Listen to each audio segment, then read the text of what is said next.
Boone County, Iowa, November 1974. The air held the flat, metallic taste of impending winter. Vernon Halber, at 78 years old, performed a ritual he'd honored for 2 decades. He stood at the bottom of the simple wooden staircase in the center of his strange, cylindrical home, a strip of the Des Moines Register twisted into a taper in his hand. His wife, Elaine, watched from the kitchen, the gesture as familiar to her as the sunrise. Vernon struck a match, lit the paper, and held the smoking spire beneath the 3-by-3-foot opening in the ceiling. The thin ribbon of gray smoke did not drift or curl. It rose, straight and true, accelerating as it passed through the hatch into the second story above, a silent, steady river of air flowing upward. Vernon gave a single, satisfied nod. The house was breathing correctly. Miles away, in the warmth of the Ogden Cafe, the air was thick with coffee, cigarette smoke, and casual cruelty. 12 men, farmers, a feed salesman, the clerk from the Rural Electrification Administration, were gathered around a table. The subject, as it often was when the first cold snap hit, was Vernon Halber's house. Dale Kinner, a contractor of 43 whose new ranch homes were sprouting across the county, took a pen from his shirt pocket. He smoothed out a napkin. With a few quick, confident strokes, he sketched 2 barrels, one stacked clumsily on top of the other. A collective chuckle went around the table. "Heard from Elaine he's getting ready for another winter in that thing," Dale said, his voice pitched for the whole room to hear. He tapped the top barrel on his drawing. Still can't figure out what he was thinking. I guess warm air climbs barrels now. Younger couples in nearby booths grinned into their coffee mugs. Curtis Moline, the REA clerk, offered a thin, non-committal smile. The laughter was easy. Vernon's house was a long-running joke, a piece of local folklore. It was the foolish thing a man builds when he has more strange ideas than good sense. What did this retired Iowa farmer, a man who'd once maintained Navy machine sheds on the sweltering island of Guam, understand about airflow and thermal buoyancy that a modern contractor with a portfolio of financed, professionally designed ranch homes had completely missed? Stick with us, and you'll learn the fundamental physics of how heat moves and why a house built to cooperate with nature will always outperform one designed to fight it. We read every comment, so tell us below. What's the most unconventional but effective solution to a problem you've ever seen? Your story helps this community grow. Vernon Halber was not a carpenter. He was not an engineer or an architect. He was a man who understood soil, hogs, and the unforgiving logic of a Midwest winter. Before that, he had been a Seabee in the United States Navy, stationed in Guam in 1945. His world then was not one of timber framing and shingles, but of corrugated steel sheets, rivet guns, and the relentless pressure of a tropical sun. He spent his days inside the cavernous, half-cylindrical steel buildings the military called Quonset huts.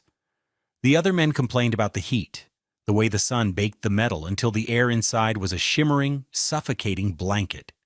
But Vernon, a farmer accustomed to observing systems, noticed something else. He saw how the intense solar radiation on the curved roof created a powerful temperature differential. He saw how opening the vents at the bottom and the top of the structure turned the entire building into an engine. It created a powerful, silent, unceasing draft that pulled cooler air in and exhausted hot air out. He saw the physics at play. The building breathed. When he returned to Iowa after the war, he brought that memory with him. He married Elaine, a woman of quiet strength and deep practicality. They started a family, welcoming a son, John, and a daughter, Sarah. They farmed their land, but they needed a home, and money was scarce. In 1953, he saw an advertisement for military surplus. The government was selling off hundreds of the very same Quonset huts he'd worked on in the Pacific. He bought two, each 48 feet long and 20 feet wide, for a total of $640. The neighbors assumed he was building a large machine shed.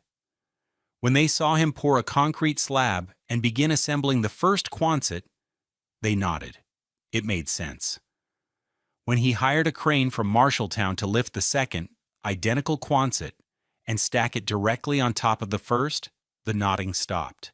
It was replaced by stares of profound confusion. He wasn't building a shed. He was building a home, a 2-story silo, a house made of tin cans. The mockery began then, a low murmur of disbelief that would last for the next 20 years. Vernon ignored it. He was solving a problem, not entering a beauty contest. He remembered the heat engine of Guam, but his challenge now was the opposite. In the Pacific, the goal was to vent the heat out. In an Iowa winter, the goal was to trap it, to hold on to every precious British thermal unit. He realized that if he reversed the principle, generating heat at the bottom instead of the top, the same powerful physics would apply. Instead of an engine for cooling, his stacked Quonsets would become an engine for warmth. He would trap the rising heat in the upper chamber where his family slept. Elaine, trusting his vision over the neighbors' whispers, simply asked where he wanted the kitchen. And in a simple seed corn notebook, she began to write down the date, the outside temperature, and the temperature in their upstairs bedroom, a record she would keep for the next quarter century. By 1974, the conventional wisdom on home building in Boone County had solidified, and Dale Kinner was its chief evangelist. His signature design was the modern ranch, a long, low rectangle of a house, often with a sprawling, uninsulated basement and an attached 2-car garage. These homes were symbols of progress and prosperity, a clean break from the drafty, upright farmhouses of the past. They were comfortable, spacious, and completely, utterly dependent on a constant supply of electricity and propane. The core of their design was a forced air furnace. A powerful electric blower, consuming hundreds of watts, would roar to life several times an hour, pushing heated air through a complex network of sheet metal ducts. The entire system was an act of brute force, designed to fight the fundamental laws of physics. Warm air wants to rise. Dale Kinner's houses declared that it would go where it was told.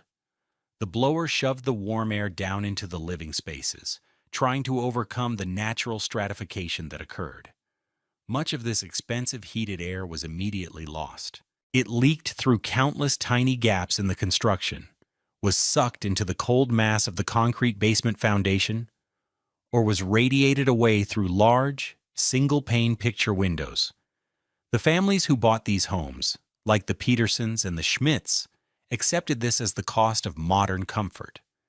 They paid their high propane bills and called a serviceman when the furnace acted up. They had fiberglass insulation, the latest technology, rolled out between the joists in their attics, but this only slowed the heat's escape from the very top of the house. It did nothing to address the constant, energy-intensive war being waged against gravity and convection within their walls. Their long, horizontal pipe runs for plumbing were stretched out across chilly crawl spaces or unheated basements, a network of vulnerabilities just waiting for a deep freeze.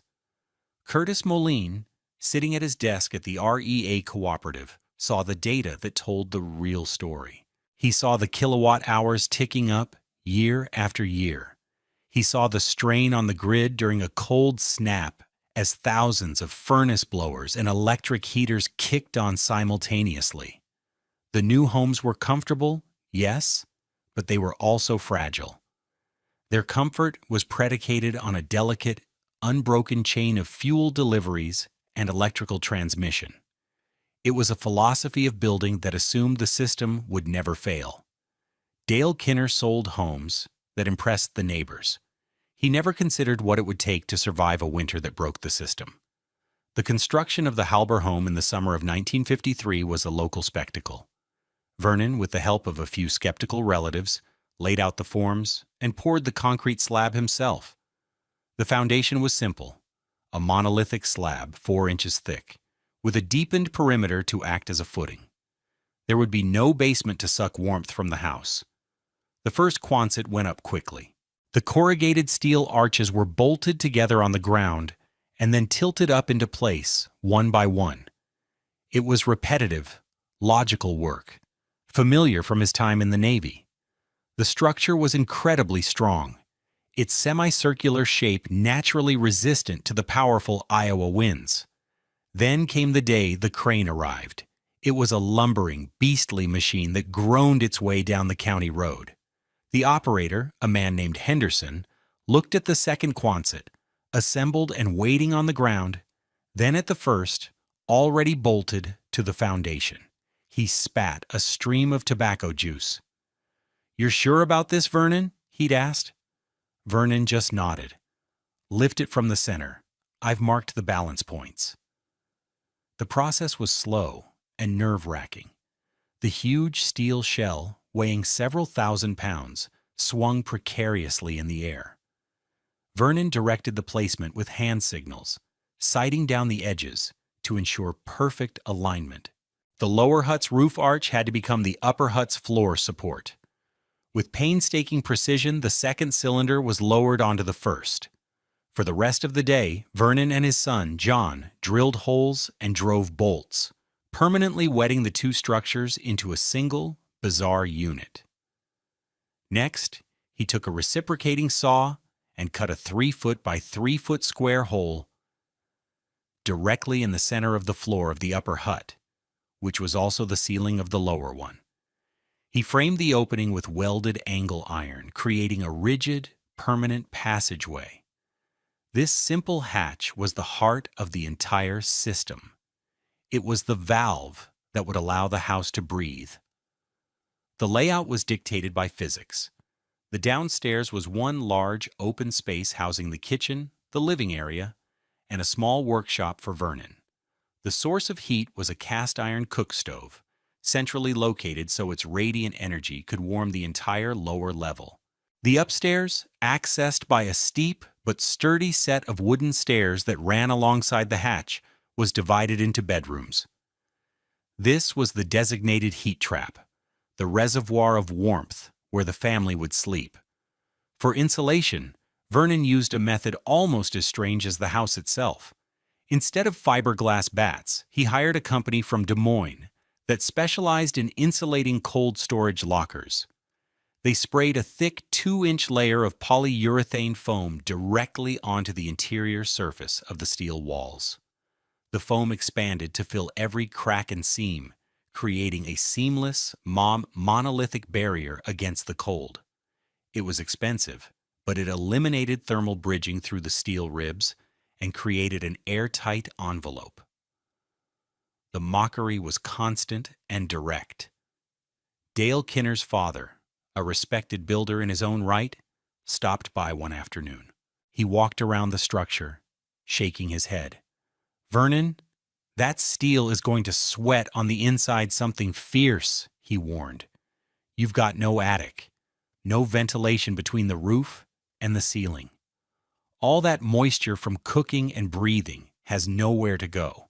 It'll condense on that cold metal and rain inside your house. You'll rot out in 5 years."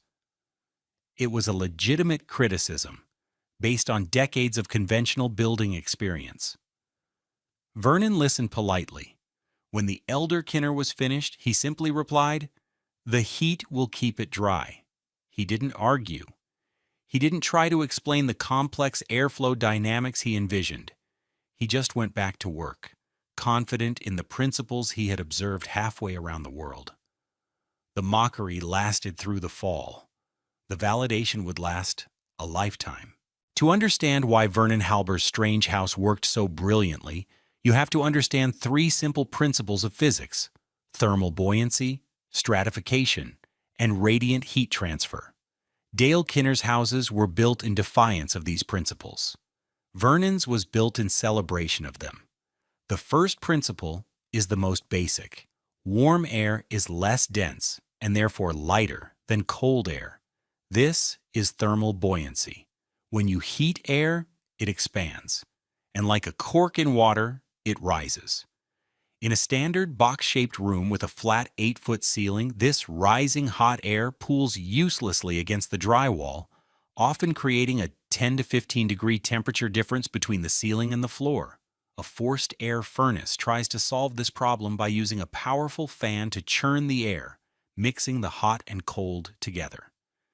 This is an energy-intensive process, like trying to keep oil and water mixed by constantly stirring them. This natural separation of air by temperature is called thermal stratification. Vernon's house didn't fight stratification, it used it. The ground floor was the engine room. The wood cook stove, capable of producing over 30,000 BTUs of heat, warmed the air around it. This newly buoyant air immediately began its journey upward. In a square room, it would have hit a flat ceiling and spread out. But in the Quonset, the continuously curved walls acted as a funnel. All rising air was naturally directed toward the highest point at the center of the arch. And what was at that high point? The hatch. The hatch wasn't just a hole, it was a passive thermal valve, a chimney without fire. It created a stable, continuous, low-velocity column of rising warm air. Think of it not as a vent, but as the intake for the second story. This gentle, constant flow, perhaps only 50 cubic feet per minute, moved heat from where it was made to where it was needed, using zero electrical energy. It was silent, automatic, and powered by the laws of physics themselves. Once upstairs, the warm air entered the second Quonset, which functioned as a dedicated heat trap. Again, the curved ceiling was critical. There were no high, cold corners for heat to get lost in or for cool air to stagnate. The warm air would rise to the apex of the upper arch and then, as it slowly cooled, would gently descend along the curved walls, creating a slow, continuous circulation loop. The entire upper story became a reservoir of stable, evenly distributed warmth. The spray foam insulation prevented this trapped heat from escaping. The final piece was radiant heat. The interior steel walls, warmed by the circulating air, radiated that warmth back into the room, heating objects and people directly, a far more comfortable feeling than being blasted with hot, dry air from a vent. The problem in a conventional house wasn't a lack of heat. The problem was that the heat was in the wrong place and constantly trying to escape. Vernon didn't invent a new way to make heat. He simply built a better, smarter container to hold it. The blizzard began on a Tuesday in January of 1978. For days, the forecasts had been grim, but nothing prepared central Iowa for the reality. It started not with gentle flakes, but with a furious, horizontal scouring of ice pellets driven by a 50-mile-per-hour wind. The temperature, which had been a mild 20 degrees Fahrenheit at noon, plunged. By nightfall, it was minus 22 degrees Fahrenheit, with a wind chill the radio announcers claimed was minus 60 degrees Fahrenheit. The snow wasn't falling. It was a solid, roaring river of white that erased the world. Across Boone County, the fragile infrastructure of modern life began to snap. The first to go were the power lines. Weighted down with ice and thrashed by the wind, they began to fail. At the REA Cooperative, Curtis Moline watched in the emergency-lit control room as entire sections of the county map went dark. One by one, the lights winked out. For thousands of people, the silent hum of the furnace blower, the background noise of winter survival, ceased. Inside Dale Kinner's handsome ranch house, the silence was terrifying. The thermostat was a useless ornament on the wall. Dale's wife, Carol, stuffed bath towels against the bottom of the doors, a futile gesture against the immense cold pressing in on them. Within an hour, the temperature inside had dropped 20 degrees. Their two young children, huddled under a pile of blankets on the sofa, were shivering. Then came a sharp bang from the basement, a sound like a rifle shot. A copper pipe, frozen solid, had burst. Water began to pool on the concrete floor, where it would soon turn to a sheet of ice. The house, a symbol of modern security, had become a freezing, vulnerable trap. At the Halber home, the lights were out too. But the house was far from silent. There was the gentle crackle of oak burning in the cook stove, the soft hiss of the coffee percolator, and the low murmur of Vernon and Elaine's conversation. The storm raging outside was a spectacle, not a threat. Vernon, as a test, lit another strip of newspaper. He held it below the hatch. The smoke flowed upward, a steady, unwavering plume. The house was breathing perfectly, its passive heat engine unperturbed by the storm. The contrast was stark and measurable. Outside, the temperature held at a brutal -22 degrees Fahrenheit. Inside Dale Kinner's living room, the thermometer read 38 degrees Fahrenheit and was still falling. His family could see their breath. In Vernon Halber's downstairs kitchen, the air was a comfortable 55 degrees Fahrenheit. Upstairs in the bedrooms where they would sleep, the old mercury thermometer on the wall, the one Elaine had recorded in her notebooks for 25 years, registered a calm and steady 61 degrees Fahrenheit. The ultimate proof of the system's success was a small, mundane detail. On the windowsill of Dale Kinner's kitchen, a glass of water left out had frozen solid. Frost was blooming in feathery patterns on the inside of his new, expensive double-pane windows. In the Halbers' upstairs bedroom, Elaine had left a stick of butter on a plate on the windowsill, preparing to make cookies the next day. In the heart of the worst blizzard in a generation, with no electricity, the butter remained soft enough to spread. The cold had been so completely and utterly defeated that the normal functions of a kitchen could continue uninterrupted. The phone lines, running on battery backup at the central office, were one of the last links to the outside world. They worked in fits and starts. Dale Kinner, his own home becoming uninhabitable, managed to get a call through to a neighbor whose own pipes had just burst. The question was frantic, repeated up and down the rural party lines. "Are you warm? Is anyone warm?" The answer that came back was always the same. No. Then someone remembered the old man in the tin can house. A call was placed. Elaine answered. "Oh, we're just fine," she said calmly. "Vernon's keeping the stove going. It's plenty warm up here." The words spread with the speed of desperation. Vernon Halber's place was warm. It wasn't a rescue mission. It was a migration. The first to arrive were the closest neighbors, the Schmidts, on a tractor, their children wrapped in horse blankets. Then came others on snowmobiles. Finally, Dale Kinner arrived. His family packed into the cab of his Ford pickup, which he'd managed to start after an hour of effort. In all, 23 people, shivering and stunned, made their way through the blizzard to the strange, double-stacked Quonset hut. When Dale stepped inside, the physical sensation was jarring. He had braced himself for what he knew of failed houses, a small pocket of oppressive heat right next to a stove, surrounded by a vast, penetrating cold. He expected to feel the damp chill of steel, the bitter drafts from every seam. Instead, he was enveloped in an even, radiant warmth. The air was still and dry. There were no drafts. He looked at his children, their faces already regaining color, their shivering subsiding. He walked to the center of the room and looked up at the open hatch. He could feel it, a sensation he'd never experienced before, a silent, gentle, invisible column of warmth rising into the story above. It was undeniable. He walked to the wall and placed his bare palm flat against the cold rolled steel. He expected the biting cold that would numb his hand in seconds.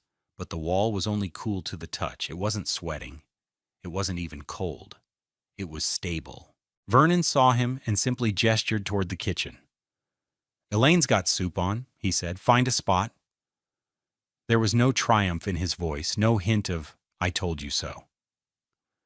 There was only the quiet competence of a man whose work had been proven correct. Later that night, Dale went upstairs.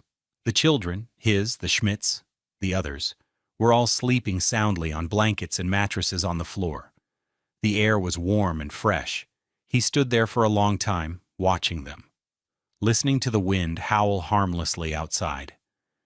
He walked back down the stairs and found Vernon sitting by the stove.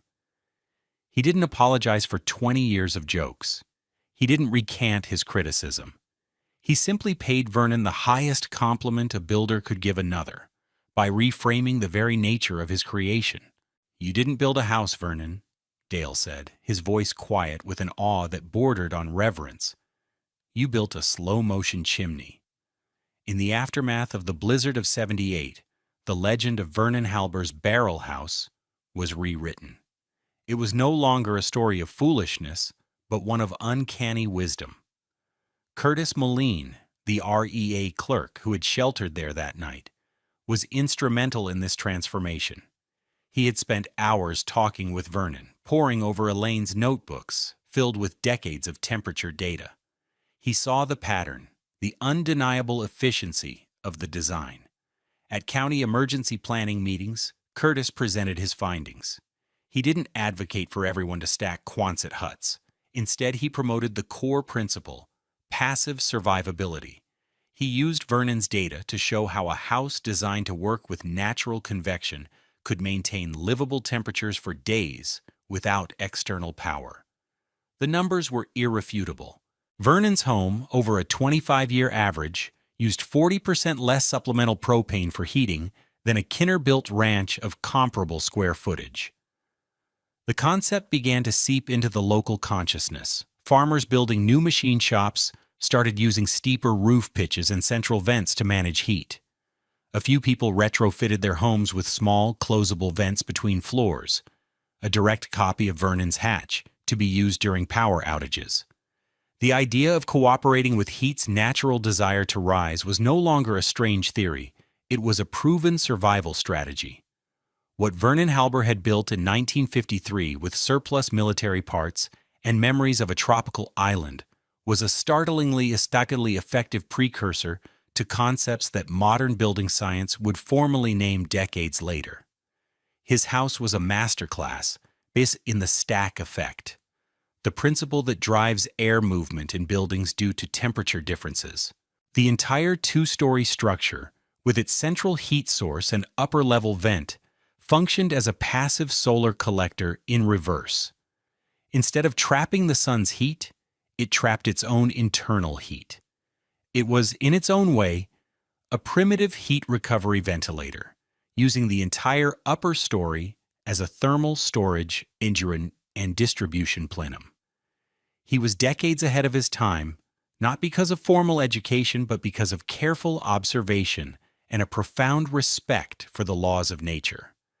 There is a fundamental difference between building a house that looks successful and building one that is successful. Dale Kinner's ranch homes were designed to look good in a real estate listing. They had curb appeal, manicured lawns, and big-picture windows that framed a pleasant view on a sunny afternoon in June. They were statements of financial achievement, built on the assumption of an uninterrupted world, a world where the power grid was infallible and propane trucks always ran on time. They were designed to impress the neighbors.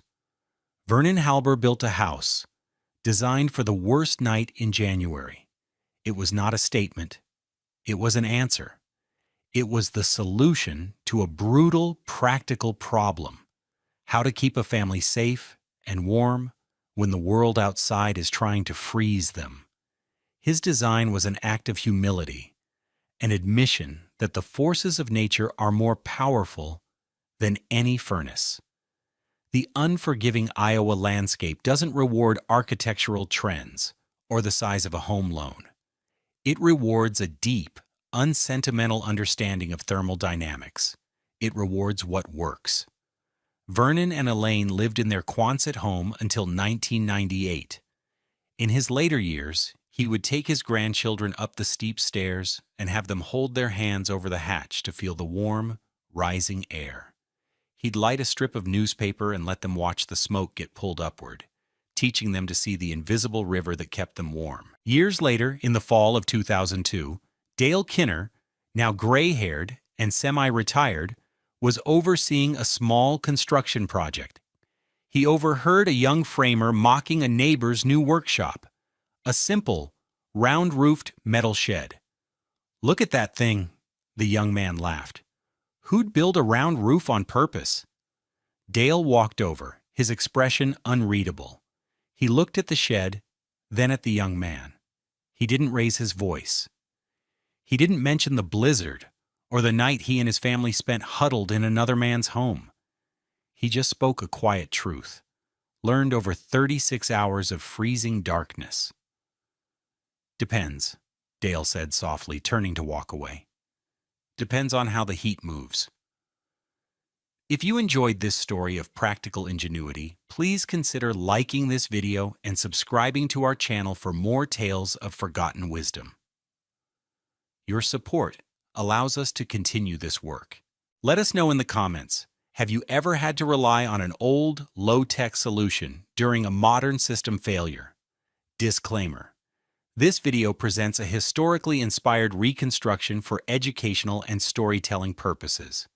The characters, names, and specific events depicted are fictional, but the building techniques and scientific principles are based on real historical practices.